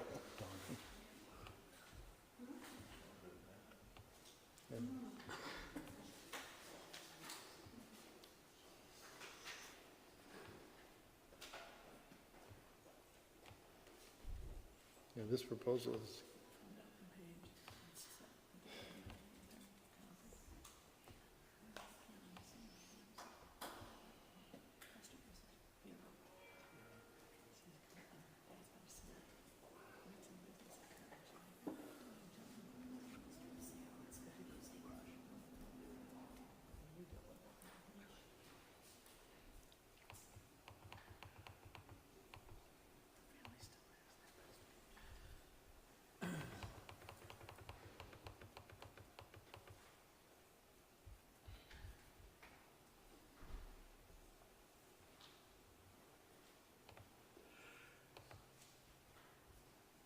Don't be doing that.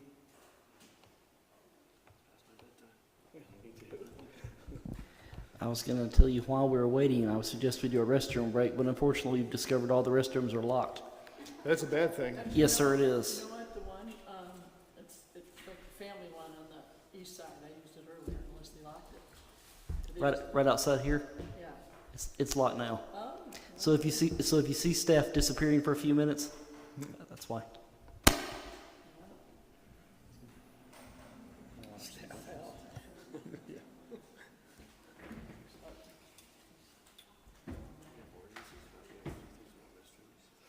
Pretty sure it's illegal. It is. But we're gonna turn a blind eye. Is it illegal to sick leave?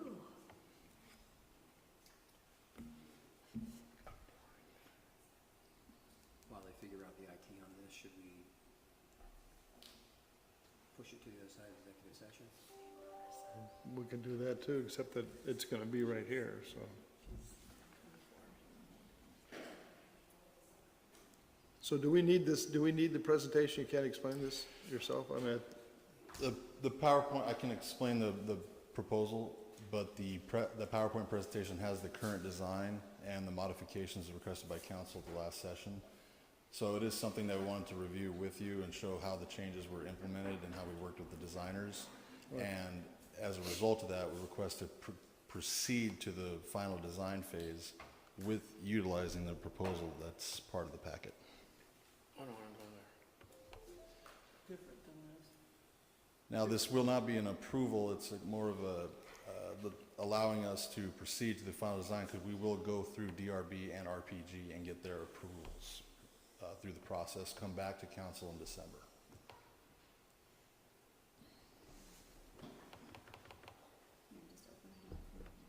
the drawing is in our packet. The A I think the drawing. proposal is in your packet, I'm not sure that the PowerPoint is. Yeah, but this, as far as I'm concerned, that's the same the drawing. future building The same on the building left-hand that Yeah, I they don't- gave yeah, us. it's the same, it does, it's the same to All me. these bathrooms on that side. Yeah. The garage, this was gonna go away. And the cost is still over 200,000 Yeah. for design. So this 33,000, it's in addition to something we've already approved? Or is it the first step? This was tabled at the last council meeting for the changes that were requested, which have been implemented, and we're going to present to you. The proposal that's in the packet, the very first preliminary work they were gonna do, they're saying was $33,090. Yes. As opposed to being the last thing that they're gonna do. The last thing that moving through final design is going to be the second part of their proposal after the December approval. That will be going through construction documents. Well, if the cost of this is still north of $200,000?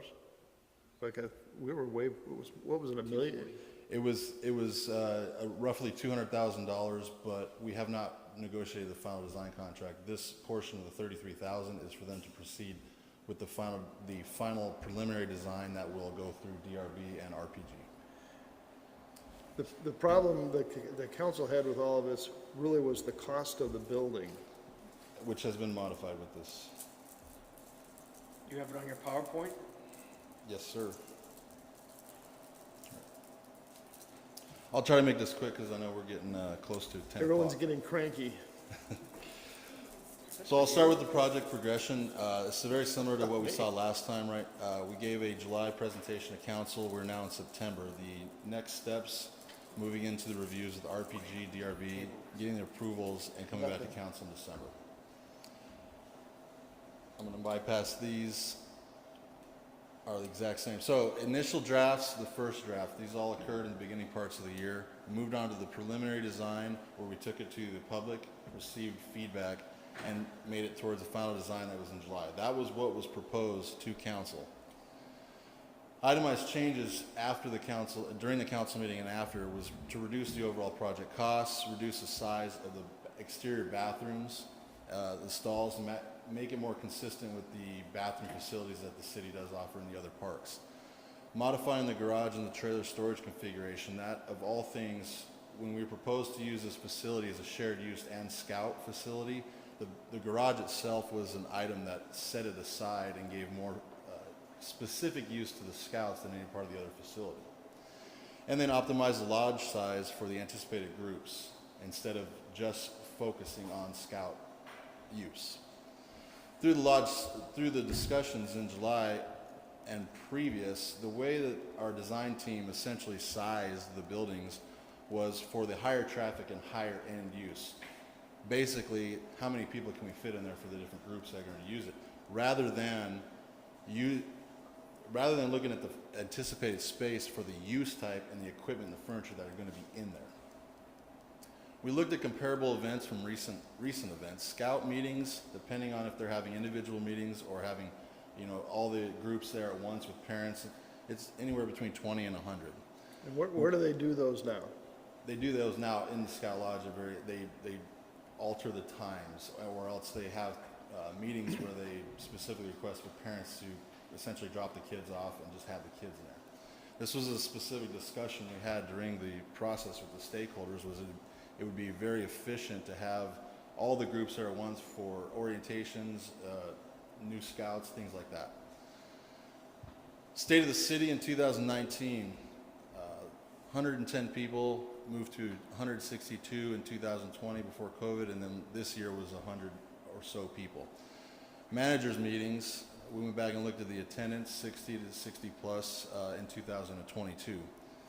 Neighborhood meetings that recently happened with Stago and the IDM, JDM meetings were well over 100 folks. These are all very specific meetings that can occur in the shared use lodge.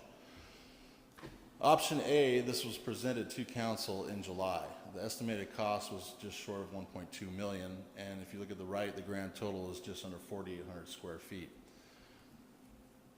At that time, we estimated approximately 80 attendees, and that was, again, we went with the idea that it was the maximum use without really optimizing the space. First option we revised, we call it option B, where we shrunk down the bathrooms to the dual stalls in each facility. The storages on the right were realigned, and the garage was modified to more of a detached structure. The design team also placed some furniture in a typical meeting that would be a large attendance. And you can see that they oriented that to more of a city council type meeting with more of a round table in the front. This is optimized at 105 seats, and that is comfortable. Option C was a modification of that of option B. It's also the city's preferred option. We still are at 105 seats, but what we did is we narrowed the bathrooms and the storage a little bit more, optimized the storage side on the right-hand side, reattached the garage to more of an integral lean-to, and we'll see an orientation image here. We got the size from 4,800 down to 3,800 square feet with an estimated building cost of just under $1 million, $953,000. This is the staff recommended design. The estimated building costs, $950,000, with estimated site improvements in between $300,000 and $400,000, depending on what is going to ultimately be a part of the construction documents.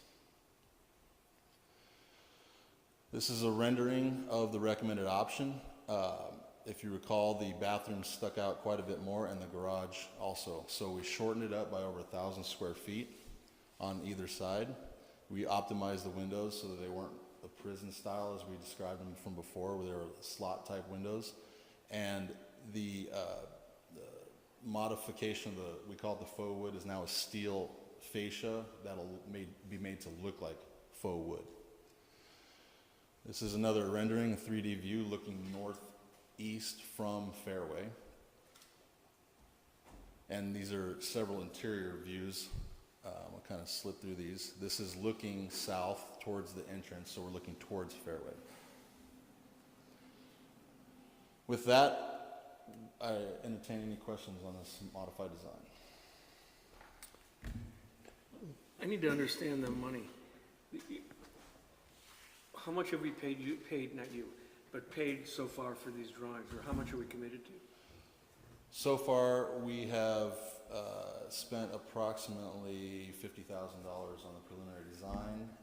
Having public meetings, the materials, everything all in is approximately $55,000. Okay, of a $200,000 basically estimate or contract or something like that? That was the overall, so our EPS group prepared a complete proposal for preliminary design and final design that equaled $200,000. Keith, where I'm going is, what's the total package here? Because we had to send this back for a redraw. What did that cost us? We don't have those numbers yet, but if I was to estimate it, it's under $20,000. I'd give it more of a $12,000 to modify these changes. Okay, so our numbers right now are maybe instead of 200, it's like let's say 220, something in that range. I should clarify a little bit more. The final design portion of the contract that's in your packet is there for reference only. That is not the negotiated contract that we'll be moving forward with. I did not want to separate it to just show the preliminary design versus final design, because that would get even more confusing. So what we did is we added notes saying everything below this line, out the door. We need approval of the preliminary design proposal above this line, which is the $33,000, to get through DRB, RPG, and come back to council in December with an approved design. When will we have those plans? That you're going to take to DRB and P&Z? The estimated time frame is we'll be back in the December council meeting. I don't know about the rest of you guys, but this is a pretty big change to a project that we haven't seen. You know, we saw the original one. But I want a little touchy-feely thing here, you know, some picture that I can look at. And that is what is going to be proposed after we go through the DRB, RPG. I know we're going to rely on those commissions to ferret out the little things, work side by side like we've gone through the Litchfield Square. When we come to council in December, it'll be a more complete package with renderings. We'll have all the way down to what type of light fixture and the color of the building. Mr. Mayor. Keith, just so I understand, we went through some drawings, you got it down to 953. That does not include any of the design features. So we're talking 953 plus another 200 plus in design. So we're at $1.1 million. Plus 400. Plus 400. Plus 400. So we're $1.5 million.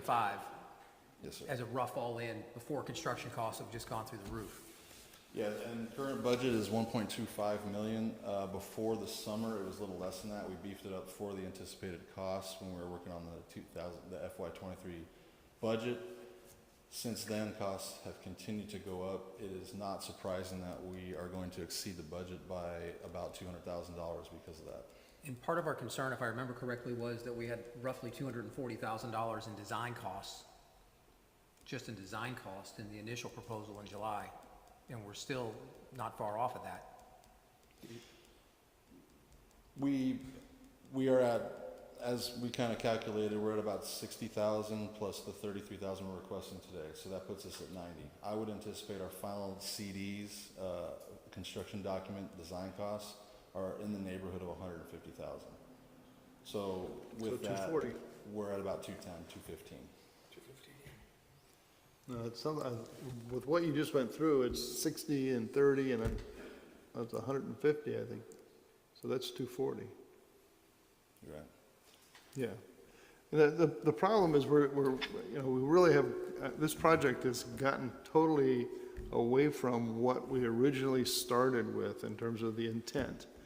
And the original intent was to move the building from one side of the street to the other side of the street And if we couldn't move the building, then simply construct something that was essentially the duplicate of that building, which is a lot less than even 3,800 square feet, and it's a lot less than a million, I don't know, altogether it's about $1.6 million project. I mean, that's way beyond what we had originally discussed, so that we could get that building on the other side of the road, so that we had a place where we could potentially put parking for Litchfield Square. You know, it's a great building, but I don't see, given all the things that we have for capital projects, given the cost it's going to cost us to finish, at least to some extent, finish the major portions of Litchfield Square, I don't see how the city ever is able to afford this. I mean, this is going to be, it could be 10 years from now. So in 10 years from now, it's probably too long to clear up space potentially for that downtown area. So I'm not real happy with the work that's been done on the engineering of this, because I think it's way beyond the original intent of what at least I talked to staff about. And that is, we need to have Scout Lodge moved across the street. It was a relatively simple idea. And if it's not just moved across the street, then we just want to duplicate it, make it the same.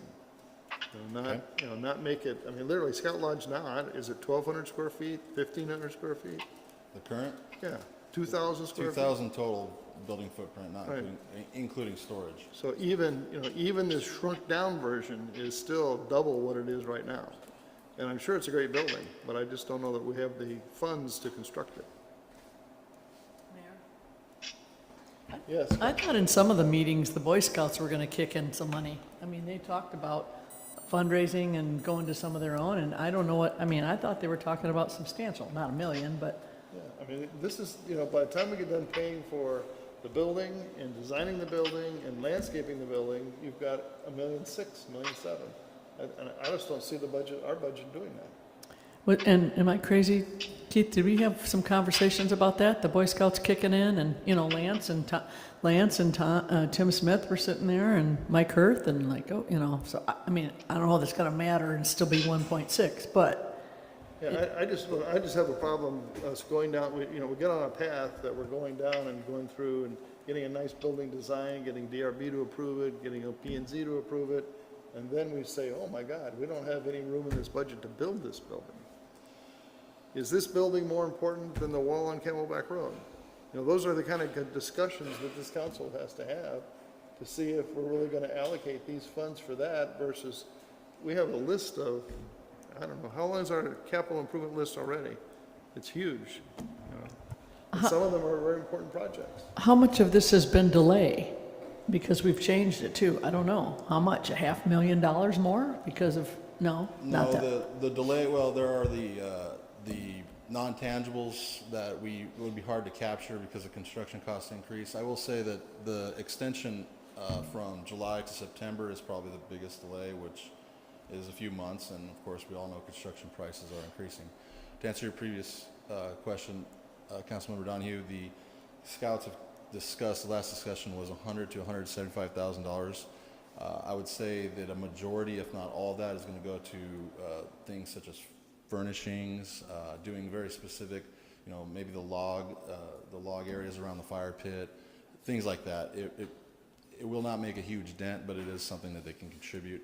The original intent, from my understanding, Mayor, is that we did want to move the Scout Lodge across the street. It has morphed into not only accommodating the Scout Lodge, because we do have to bring in a parking garage, but we also are utilizing a shared municipal use space that can also be used by multiple types of entities.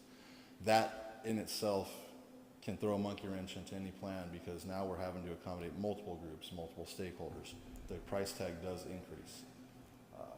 I think that moving forward in the manner we are requesting for our designers to move forward is to accommodate both the Scouts and the shared use facility features, that we can have things like these council meetings, the mayor's meetings, the state of the city, and other groups and stakeholders can utilize it. I'm not exactly sure I can, at this point, place this project above any other capital project, other than the city have made a commitment to the Scouts to give them a new facility or to give them a new place to meet now that we have to utilize the existing location. I would say that's the biggest importance on that aspect and that stakeholder group. Mr. Mayor, if you mind if I comment here, sir? Please, go ahead. Okay. There's a lot of moving pieces to this. As Keith said, we've held a lot of meetings with the Scouts to see things they wanted, things they felt like they needed. The current Scout Lodge today leaves things to be desired. I don't want to go into the problems that are over there, but there's a lot of things that should be fixed. That's part of this. And we come from those meetings with the Scouts as far as what are things that you need. Storage space. We need a place to safely secure our trailers. We need this and that. So that got us into some of this. Some of those things we turned down and just said, no, it's too much. No, that was part of this. Also, there came the idea of meeting space for allowing other groups to meet here and the city to meet there as well. I mean, obviously, where we sit tonight demonstrates that the city does not have an adequate meeting space. Otherwise, we wouldn't be in a cafeteria. That being said, how that ties into this project is funding. We can't just go out there and build a project for a civic organization because it creates a slippery slope, because next thing we'll get the question, where's mine, right? So that's how we tied this into it being a meeting space for the city for various groups, as Keith has said, so we could balance that, because that way we can say it's not just for Scouts. It's also for city use, for municipal meetings, as Keith said. So you have that balance. Yes, some of it is for Scouts, but also it's for city public meetings. Because right now we don't have a space that big. We just don't. That's why we're here. Councilmember Donahue, you are right about the money. As Keith said, he's right on the money, about 100 to 150. They talked a lot about IT, smart boards, that sort of thing. As Keith said, that's not gonna matter much when you're looking at $1.5 million. You're looking at less than 10%. That's just reality. Originally, the Scouts wanted to use this building themselves. That's it. And we had that discussion, and what I told them was, well, if you want to be the only group that uses this, us in the city, pay for half of it. And of course, they can't do that. That's a non-starter. It's just reality. So that's how we got to this point. Is that it's a lot of things. It's a combination. It's a way of funding it where it's not just for Scouts. It's for the city. It also involves building bathrooms at Scout Park, which you currently don't have. And I will totally agree with you that one, it's a beautiful building and also has a beautiful price tag. It just does. And inflation has certainly has not helped the city. Everything is up ridiculously, and this demonstrates that. We could certainly, no matter what we do, we eventually have to build a new Scout Lodge because we're eventually going to have a parking garage there where it is. That might be tomorrow, it might be 5 years from now, who knows. But eventually we do have to do this. That being said, we could certainly cut it down drastically and build something that's the footprint of the Scout Lodge today. But even then, you'll still have to find a way to incorporate between the city using it and the Scouts using it. Otherwise, I don't think you can do it, just because it would be a gifting clause issue. I would refer that to Joe if there's questions on that, but does that make sense what I'm saying? It does, but I think, again, I think that we've got to put this in a perspective of what our capital budget is and prioritize it and see if it's, is this something that we can even think about doing in the next several years? If it isn't, then maybe we don't need to do all this engineering work right now. I would agree that if we don't want to spend the money, we don't need to spend any more design on it. Yes, sir. I mean, I personally could not vote to spend this money today. We don't have any idea what's going to happen with the state of our economy. We don't know. The only thing we know for sure is we're going to spend a significant amount of money getting Litchfield Square, that initial stuff done and the park started, and we've got a lot of money. We've got at least $4 or $5 million that's going to come out of our reserves to do that. We've already committed to that. That's correct. We have some money that's going to go into the sewer system, not sewer system, but the wastewater system. Those are projects that we really cannot, we should not stop. So before we go spending more money to design this, this building that's going to cost us another $1.5 million, I just think that we need to, just take a time out and figure out what this capital budget looks like. And really, we need to have a conversation about what are we going to do with the capital budget for the next 6 months or 9 months, a year, until we see what happens with this economy. Because we don't have any idea what impact of this economy may have on us. Yes, Councilman Novak. I would also offer that we run the risk of Scout Lodge being condemned. Then what do we do? you know, if they just literally can't use it. But personally, I think that that's a risk I'm willing to run. Yeah, I think I'm certainly willing to run it, because I'm not willing to say that I could ever get behind a project. You know, I love the project, the building's great. Yeah. But, you know, if we have to meet for occasionally in the cafeteria, then we just have to do that. You know, we've gotten through for a lot of years and been just fine. You know, I don't feel comfortable of committing more money to design something that I don't believe that we could agree to build today. I just don't know, I don't know where it fits in the priorities. I don't know where it fits in the priorities, and I don't know when we're gonna when we're gonna be spending the cash that we have built up. When do we wanna spend that, given the uncertainty of the economy? So. Vice Mayor. Yes, Mr. Vice Mayor. Thank you. I agree 100%. I think I expressed my opinions before. $200 and some odd thousand for engineering and architecture to design a building that's going to be a little bigger, a couple thousand square feet maybe, is crazy. We're talking $100 to $200 a foot just for the design. That's out of control. As Councilman Romack mentioned, if we get into a massive situation and a problem, we can always figure out something on a temporary basis, maybe for the scouts. I'm not suggesting this, but maybe, you know, we're down to Cavco and we got another building like our one out behind City Hall, or two of those stuck together or something. Heck, we could put those back there for probably a third of the engineering costs that they're proposing for us right now. I'm a major supporter of the Scouts, massive supporter of the Scouting program, but I'm not a supporter of being what appears to me being gouged for the design cost. Thank you. Any other comments from council? Councilman Brandon Watson. My thought is, how many facilities do we have in this little square that's Litchfield that can accommodate 100 people? I mean, we can see this place does, Sowers Hall does, potentially Vastago, depending which direction that goes, could accommodate 100 people or more, obviously up to 400. Yeah, the Episcopal Church can also do it easily in their activity center. There's Right. a lot of places that can do it.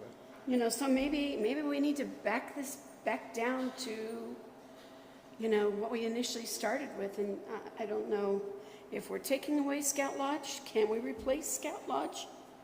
I mean, if we take it by, what's the term? Condemnation or? We already own it. We already own it, Mayor. Oh, We don't have to take anything. So can we just simply build them a lodge or replace what they have with good plumbing? We could certainly build another one. I think the question is going to be finding a way that the city can utilize it somehow too. Just so we satisfy the gifting clause concern, that's all. But maybe it's just a much smaller meeting space. Maybe it's a meeting space that fits 40 people instead of 105. Yeah, because even this historical society is talking about a meeting space in their We put it on the table. plans. But let me ask you a question if you don't mind. I think the overwhelming concern, more so than the building be so expensive, is that we're concerned about the economy, rising interest rates, etc. So maybe that's it. I mean, do we just want to stick with what we have for a while and just wait and see what's happening with the economy? Is that what? Is it the building is too much, or are we afraid of uncertainty in the economy? Because if we want to table this for a year or two, we can do that. We just need staff direction, what council wants to see us do. That's all. From my viewpoint, the building is too much, doesn't fit in our budget, and the design costs are too much. All three of those. My second question was, how soon are we going to build out a garage? It depends on the parcels. Okay. Because we don't know yet how many spaces they're going to need until we know what's going in there. We can't even get them hooked up to a sewer, so. I know, so This is maybe, true. you know, this may be just all so early to be doing this. And maybe hopefully some sanity will return to our world and things might get better. And Make a motion. I did want to add, design costs are on the rise just the same as construction. Of the 3 on-call consultants we have, EPS Group gives us the best rates. It would be easily 25 to 40% more using any other consultant. The problem is maybe they're designing the wrong thing. We're spending a lot of money to design a building that maybe is not what we really want. So spending the money to do that design, it doesn't seem to make a lot of sense at this point in time.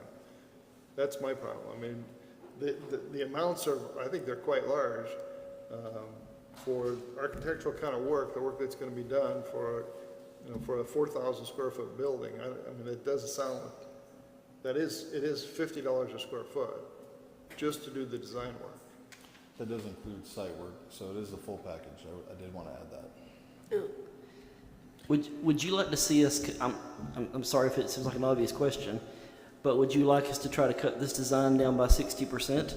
Or do you want to put it on the shelf for a year? I want to see alternatives, and I want to we need to have a conversation about the capital budget. We need to do both of those before we start spending more money on this. So what I'd like to see is a motion to table this indefinitely until staff can, get some of these other things, we get through some of these other things, so we can give you direction about what is it we really want to build over there. Understood, sir. I make the motion to table this. And can we do it indefinitely? Can we do it indefinitely? Yeah, technically it wouldn't be a motion to table, but it would just be direction to staff to Send it back to staff. to put this on hold until further direction. All right. So the motion is to send it back to staff for further work. Second. Any further discussion? Councilman Stossel, do you have something you want to add on this? I know you do. I do not want to lengthen the meeting, sir. All right, all those in favor of the motion, please say aye. Aye. Any opposed? All right, it's Paul, what was your sent vote? back to staff. Paul's a yes. I know he is. Yes, aye. Okay, now we're going to go into executive session under both items 11A and 11B. So is there a motion to go into executive session? So moved. Second. All those in favor, please say aye. Aye. Any opposed? All right, we're in an executive session. When we come out of executive session, we are going to come back and take up the one remaining business item, which is the right-of-way acquisition on Old Litchfield Road and Wigwam Boulevard. Now, we're also going to go see if we can find that family back.